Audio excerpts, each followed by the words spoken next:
Man, oh, Manischewitz. A lot going on, and we'll tackle all of it.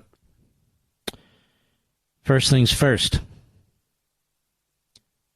Former General, I should say retired General Mark Milley, retired General Kenneth McKenzie, both at a hearing today, testifying about the surrender at the end of the Afghanistan debacle. And they pointed the finger directly at Biden and Blinken for making decisions contrary to what the Pentagon recommended. This is the same Biden and Blinken that are trying to destroy Israel Netanyahu's ability to defeat Hamas. These are insane, incompetent, stubborn individuals who are getting people killed. So first, I want you to listen to two clips, and then I want to give you some additional information. Here is Milley at the hearing on the withdrawal. How many Americans have been left behind in Afghanistan? How many Americans?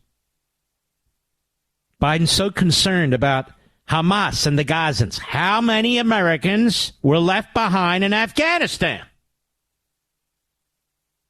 Cut 19, go. But how many Americans are left behind? How many of our allies? And what has happened to them? Have they been beaten, killed, tortured? And secondly, about all the weapons that were left behind, there are reports that some of it has found its way to Hamas. I don't know if that's true.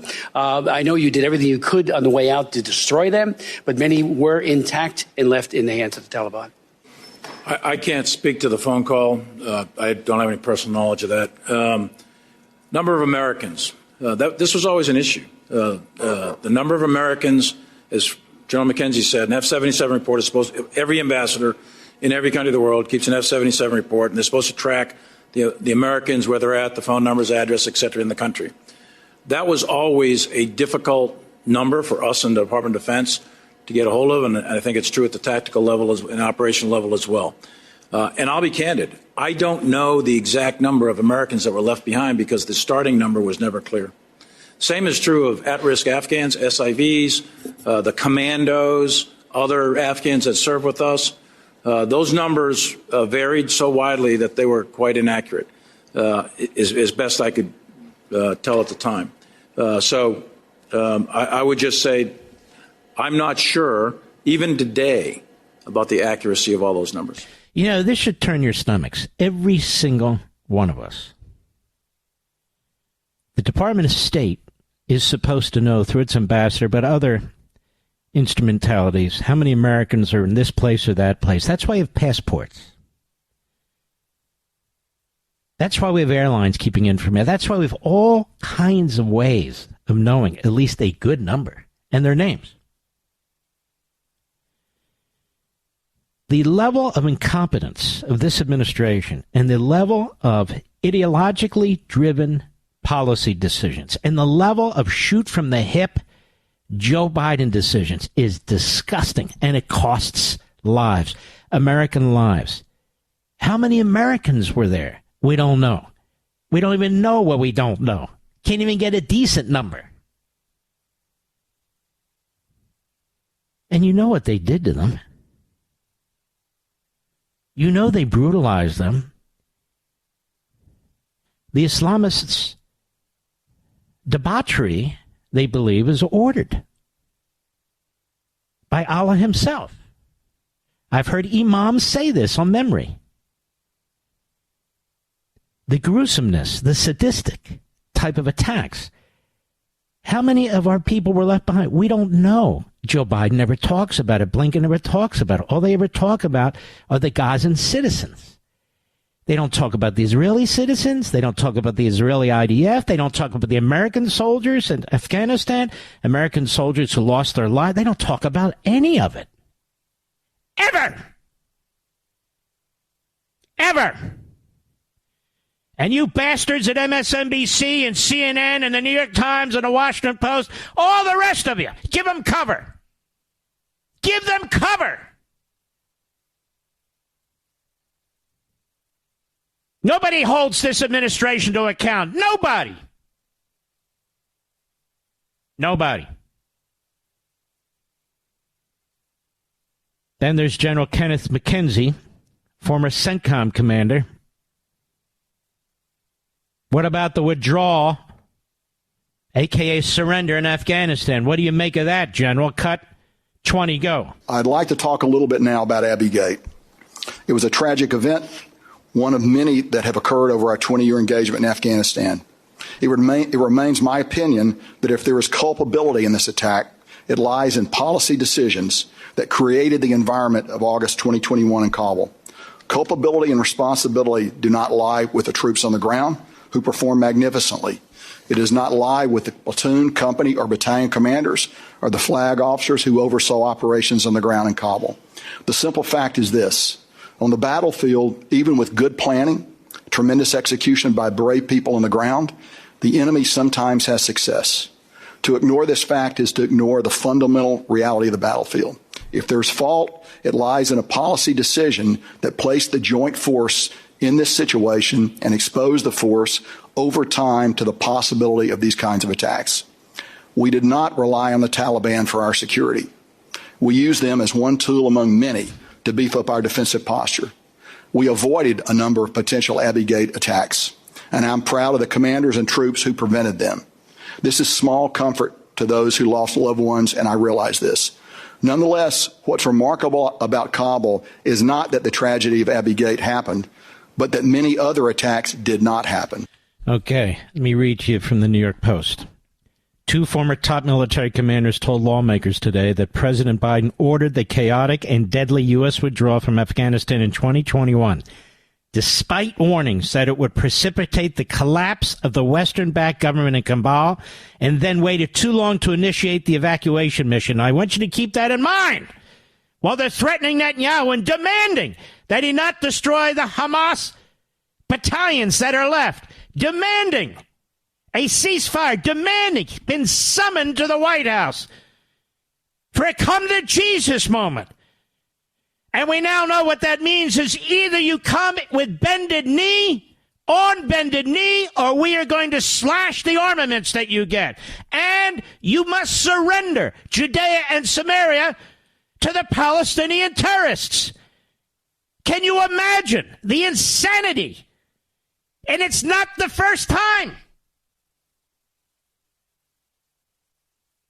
What these former generals, what these retired generals are saying is, we did not recommend these decisions. They came from the policy elements. It came from the White House, the National Security Council. They came from the State Department. That is, it came from Biden. It came from Sullivan. It came from Blinken, the Three Stooges. They don't know how many Americans were left behind. Do they even talk about the American hostages that Hamas is holding while they give them hundreds of millions of dollars? And I have to hear people say, oh, Joe Biden, he's so fantastic. Are you kidding me? Retired Army General Mark Milley, former chairman of the Joint Chiefs, former Marine General Kenneth McKenzie, ex-leader of the U.S. Central Command, appeared before the House Foreign Relations Committee in a bid to shed new light on the tragic pullout which both men oversaw. Milley and McKenzie have testified multiple times before Congress about the withdrawal. Tuesday's voluntary appearances marked the first time they had done so since their retirements. In other words, now they can actually speak, leading lawmakers to believe they would speak more freely about what happened in the days and weeks before the calamity. Quote, my personal analysis was that an accelerated withdrawal would likely lead to the general collapse of the Afghan security forces, which it did, and the Afghan government, which it did, resulting in a large-scale civil war reminiscent of the 1990s or a complete Taliban takeover, and that's what they got. However, the retired general added, Biden overruled his advice. Biden overruled his advice to keep several hundred troops in Afghanistan, claiming he was sticking to a plan set in motion by his predecessor, Donald Trump. Yet again, Donald Trump was right. Yet again, they try and trash Donald Trump. Yet again, Biden is the world's arsonist, burning things down, burning things up. The advice was, leave some troops behind. Don't do this in such a desperate way. The government will collapse. The army, out of fear, will collapse. Exactly what happened. Trump has said over and over again, my plan did not permit it to happen this way. And he's been lied about by the same media bastards that lie all the time. Milley added that he was also not in favor of a unilateral withdrawal of U.S. forces. He said, because of my assessment of the associated costs and risks, and doing so without a permanent ceasefire and power-sharing agreement between the Taliban and the Afghan government.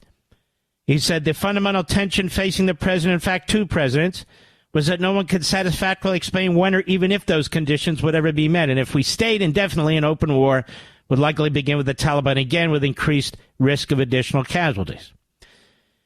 Well, Milley's analysis, the front end, proved accurate when the Taliban overran all of Afghanistan, prompting the Biden administration to hurriedly launch the tragic August evacuation mission. This committee, says Michael McCall, the chairman, learned that the State Department did not even request an emergency evacuation until after Kabul was surrounded by the Taliban in mid-August. As a result, the international airport was not secured until August 17, 2 days after Kabul fell.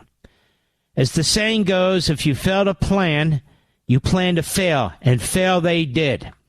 The generals told the committee the State Department waited too long to initiate the full-scale non-combatant evacuation operation, NEO, which led to thousands of Afghans flooding Kabul's Hamid Karzai International Airport over the span of 2 weeks. Are you aware the decision to begin at NEO rests with the Department of State, not the Department of Defense? McKenzie said it's with them. But we could do nothing to commence the operation, the evacuation, until an NEO was declared. In other words, until Blinken got off his ass and did something. This is what John McCain meant. Said he's the most dangerous man imaginable. He'll get people killed. And he has. And he's still doing it.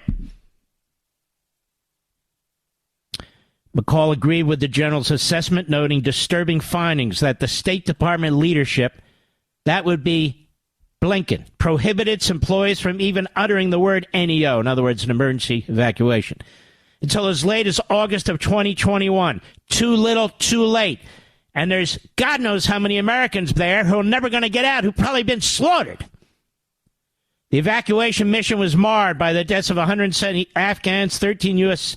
service members at the Kabul airport's Abbey Gate on August 26, 2021, 4 days before the mission ended.